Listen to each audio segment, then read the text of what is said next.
Get ready for breaking news. California's billion-dollar Capitol Annex project is facing a massive budget overrun, potentially costing $98 million more than projected. We break down the latest documents revealing the significant schedule delays and cost impacts the project has faced, and you won't want to miss what's happening with this massive taxpayer-funded undertaking.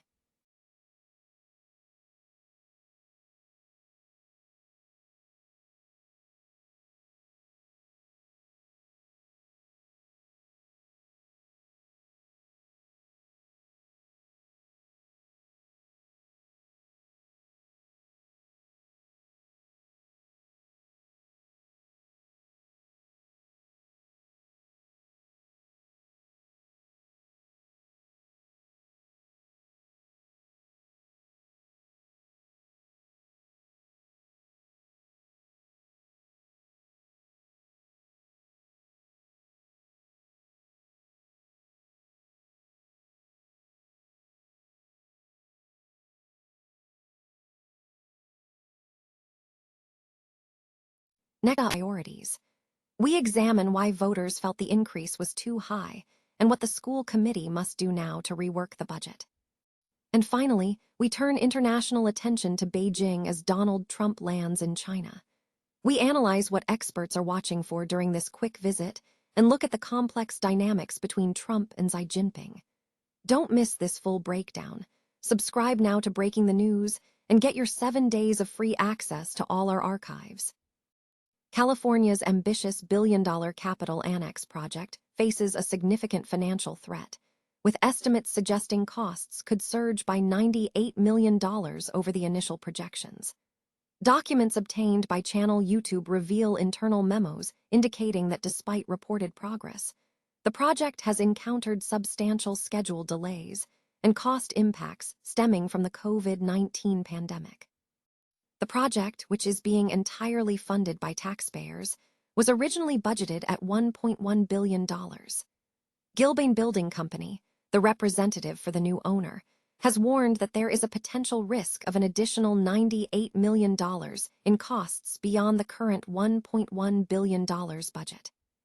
Project leaders have provided lawmakers with an update on construction timelines and budget projections for the first time since December 2025.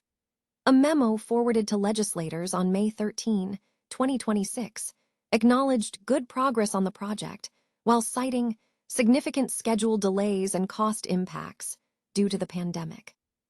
The projected completion date for the Capitol Annex remains set for October 2027.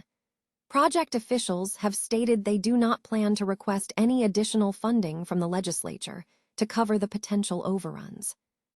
However, the project continues to draw criticism. Detractors argue that the project is set to become one of the most expensive buildings in the United States, yet it has remained largely opaque. Leaders of the legislature's Joint Rule Committee have reportedly withheld records concerning the project, citing security concerns and non-disclosure agreements, fueling public scrutiny over the project's management and transparency. Minnesota lawmakers have unanimously approved a $4.5 million compensation payment for Marvin Haynes, who spent nearly 2 decades in prison for a murder he did not commit. This decision marks a significant step toward financial recompense for the wrongful conviction. The payment, outlined in state law, provides $50,000 per year to account for the time Haynes was unjustly incarcerated. Representative Luke Frederick of the Minnesota House stated that while the years cannot be returned, the financial compensation addresses the time taken away, noting that this represents a new high for exoneration claims in Minnesota.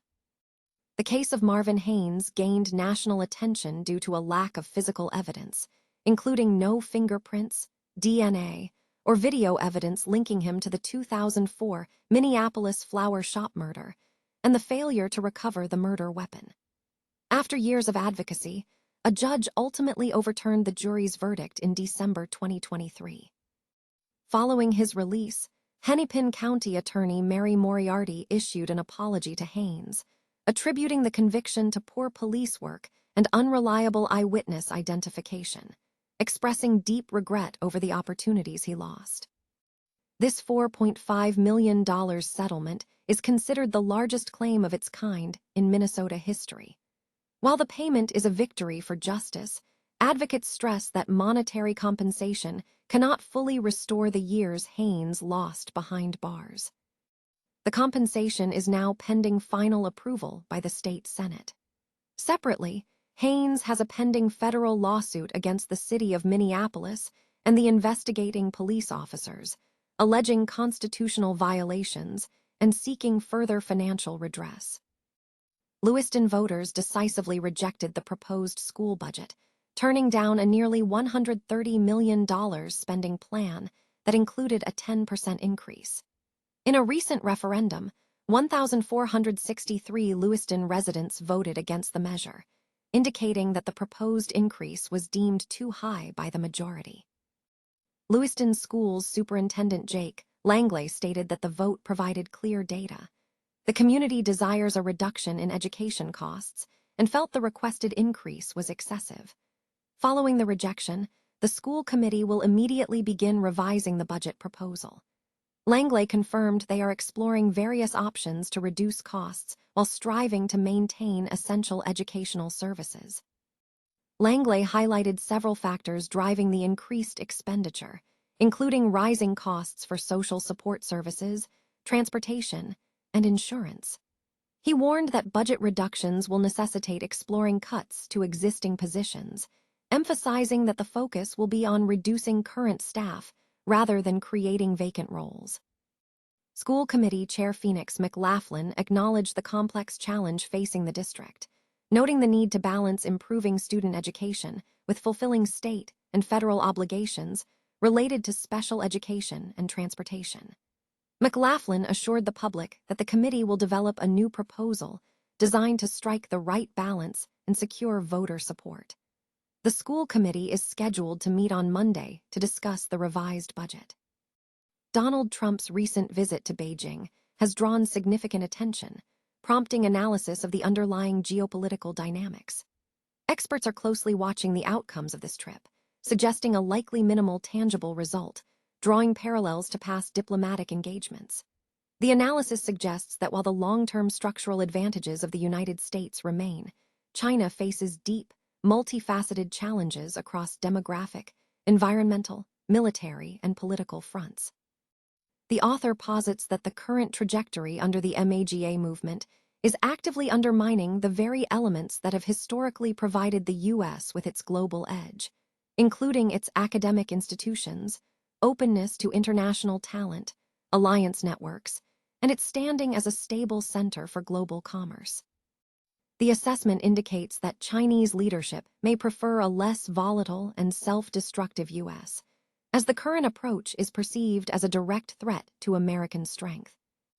Furthermore, the report scrutinizes Donald Trump's public behavior and his interactions with Chinese leadership. The author highlights specific instances of Trump's rhetoric, including comments about minority leaders and factual inaccuracies, suggesting that Chinese officials are acutely aware of his patterns.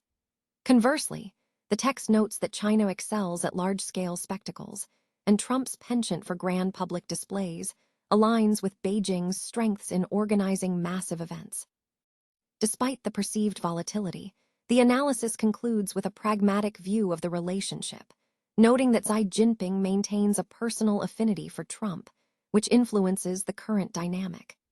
The author emphasizes that Trump's understanding of the relationship is limited, focusing primarily on the personal rapport with Xi rather than the broader strategic context of the US-China relationship.